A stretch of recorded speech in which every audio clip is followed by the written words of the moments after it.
সবাইকে আজকের এই বিশেষ বিশ্লেষণে অনেক অনেক স্বাগত।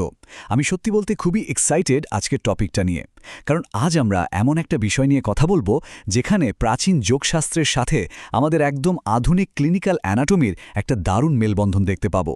শতাব্দীর পর শতাব্দী ধরে যে বিষয়টা একটা রহস্যের চাদরে ঢাকা ছিল, আধুনিক বিজ্ঞান কিন্তু এখন ঠিক সেটাই ধাপে ধাপে প্রমাণ করছে। আচ্ছা, শুরুতেই একটা মজার প্রশ্ন করি। একটা ঘোড়া, হ্যাঁ ঠিকই শুনছেন, একটা ঘোড়া কিভাবে মানুষের স্বাস্থ্য সম্পর্কে আমাদের শিক্ষা দিতে পারে? একটু অদ্ভুত লাগছে শুনতে, তাই না? কিন্তু অবাক করার মতো হলেও এর উত্তরটা লুকিয়ে আছে খুবই স্পেশাল আর কিছুটা অপ্রচলিত একটা শারীরিক অনুশীলনের মধ্যে। তো চলুন আর দেরি না করে এই রহস্যের গভীরে ঢোকা যাক। তো আজকে আমাদের আলোচনার মূল বিষয়গুলো একটু সংক্ষেপে বলে নিই। প্রথমেই থাকছে অশ্বমুদ্রার সহজ ব্যাখ্যা, এরপর আমরা দেখব প্রাচীন জ্ঞানের সাথে আধুনিক অ্যানাটমির সম্পর্ক, তারপর জানব এটি সঠিকভাবে অনুশীলনের নিয়ম, কিভাবে এটি শরীরের শক্তি জাগ্রত করে, এবং সবশেষে যেটা সবচেয়ে বেশি জরুরি, এই অনুশীলনের ক্ষেত্রে কি কি সতর্কতা মানতে হবে। ঠিক আছে, চলুন সোজা আমাদের প্রথম পর্বে চলে যাই। অশ্বমুদ্রার আসল ব্যাখ্যাটা কি, নামটা কোথা থেকে এলো, আর এর পেছনের আসল কাজটাই বা কি, সেটা একটু বুঝে নেওয়া যাক। অশ্বিনী মুদ্রা শব্দটা এসেছে সংস্কৃত থেকে। এখানে অশ্ব মানে হলো ঘোড়া, আর মুদ্রা মানে হচ্ছে কোনো ভঙ্গি বা সিল। এটি মূলত হঠযোগের একটা বিশেষ ক্রিয়া। ব্যাপারটা আসলে কি জানেন? একটা ঘোড়া মলত্যাগের পর প্রাকৃতিকভাবে তার পেশিগুলোকে যেভাবে সংকুচিত আর প্রসারিত করে, এই অনুশীলনেও ঠিক সেভাবেই মলদ্বারের স্ফিংটার পেশিগুলোর একটা ছান্দিক সংকুচন ও প্রসারণ করা হয়। শুনতে কিছুটা অন্যরকম লাগলেও এটি অত্যন্ত পেশাদার এবং শরীরের নির্দিষ্ট একটা অংশের দারুণ কার্যকরী একটা প্রক্রিয়া।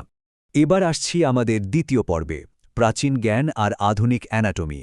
আমরা এখন দেখব হাজার বছর আগের সেই আধ্যাত্মিক শাস্ত্র আর আজকের দিনের আধুনিক মানব শারীরস্থানের মধ্যে আসলে কতটা গভীর একটা মিল রয়েছে।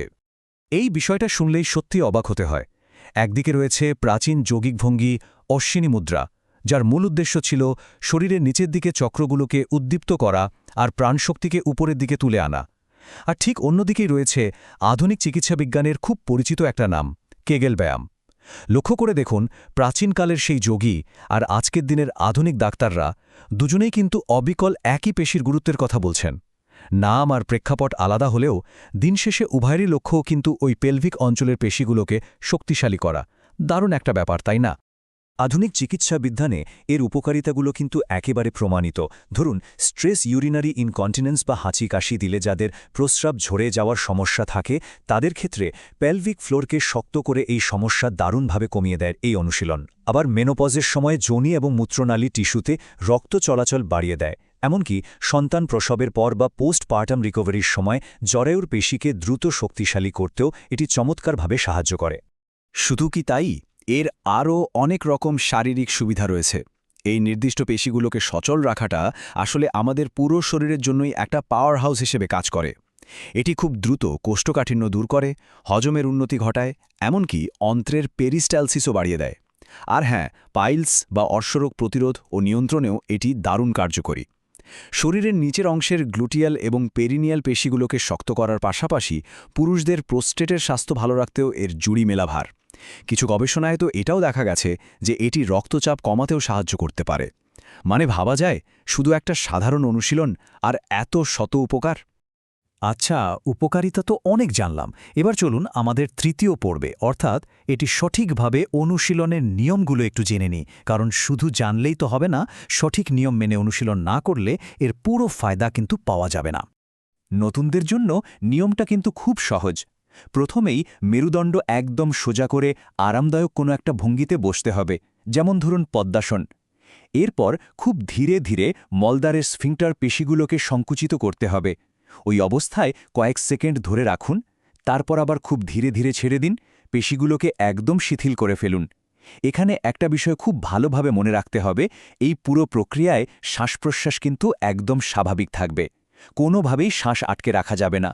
এভাবে এক বসায় 10 থেকে 30 বার এই চক্রটির পুনরাবৃত্তি করা যেতে পারে। মাত্র 5 থেকে 10 সংখ্যাটা একটু খেয়াল করুন।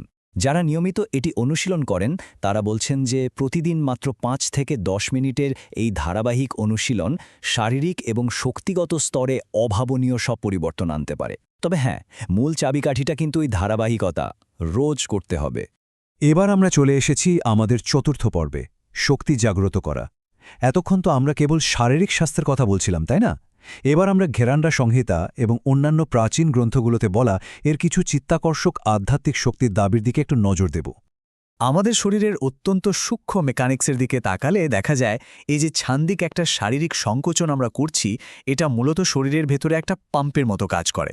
প্রাচীন গ্রন্থ অনুযায়ী এই মুদ্রা আমাদের শরীরের নিচের দিকের অপান বায়ুকে আটকে রাখে, আর ঠিক একই সাথে চাপযুক্ত জীবনী শক্তি বা প্রাণশক্তিকে মেরুদণ্ড বরাবর সোজা উপরের দিকে চালিত করে। মানে শরীরের মূল শক্তির চ্যানেলগুলোকে বুস্ট করার জন্য এটা একটা দারুণ মেকানিজম।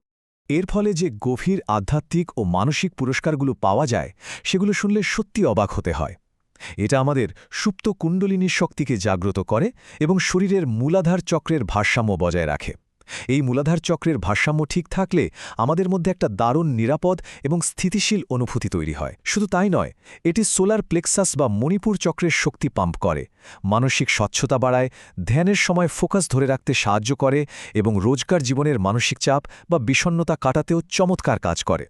তবে এবার আসছি আমাদের পঞ্চম এবং খুবই গুরুত্বপূর্ণ একটি পর্বে, সতর্কতা অবলম্বন। দেখুন, এতক্ষণ আমরা এর অনেক ভালো ভালো দিক নিয়ে আলোচনা করেছি ঠিকই, কিন্তু এখন একটু সিরিয়াস হওয়া দরকার। এই আপাত দৃষ্টিতে সহজ ব্যায়ামটির প্রভাব কিন্তু বেশ শক্তিশালী, তাই একে হালকাভাবে নেয়ার কোনো সুযোগ নেই। এর সীমাবদ্ধতাগুলো জানার ভীষণ জরুরি। একটা বাস্তব অভিজ্ঞতার কথা বলি। যোগ ফোরামের একজন ব্যবহারকারী তার অভিজ্ঞতায় লিখছেন যে কোনো সঠিক দিক নির্দেশনা ছাড়া এই মুদ্রা অনুশীলন করে তার শরীরে অত্যধিক তাপ উৎপন্ন হয়েছিল, পেটের ভেতর অপান বায়ু আটকে গিয়ে এমন অবস্থা হয়েছিল যে অনবরত বমি হচ্ছিল। তিনি আক্ষরিক অর্থেই নিজেকে এর একজন শিকার বলে উল্লেখ করেছেন। এটা প্রমাণ করে যে শরীরের ভেতরের শক্তিকে নিজের খেয়াল খুশি মতো নাড়াচাড়া করতে গেলে তা কতটা তীব্র এবং ক্ষতিকর হতে পারে। তাই কাদের এই অনুশীলন থেকে সম্পূর্ণ দূরে থাকা উচিত সেই তালিকাটি একবার মনোযোগ দিয়ে শোনা দরকার।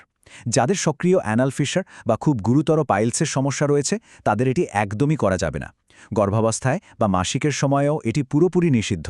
এছাড়া যাদের সম্প্রতি পেট বা মলদ্বারে কোনো অস্ত্রোপচার হয়েছে, উচ্চ রক্তচাপ বা হৃদরোগ আছে, কিংবা প্যালভিক ফ্লোরে প্রভাব ফেলে এমন কোনো স্নায়ুর ক্ষতি রয়েছে, তাদেরও এটি এড়িয়ে চলা উচিত। বর্ধিত থাইরয়েড, প্লীহা বা যকৃতের সমস্যা থাকলেও চিকিৎসকের পরামর্শ ছাড়া এটি করা মোটেও নিরাপদ নয়। তো এই পুরো বিশ্লেষণের একেবারে শেষে এসে একটা চিন্তার খোরাক দিয়ে যেতে চাই।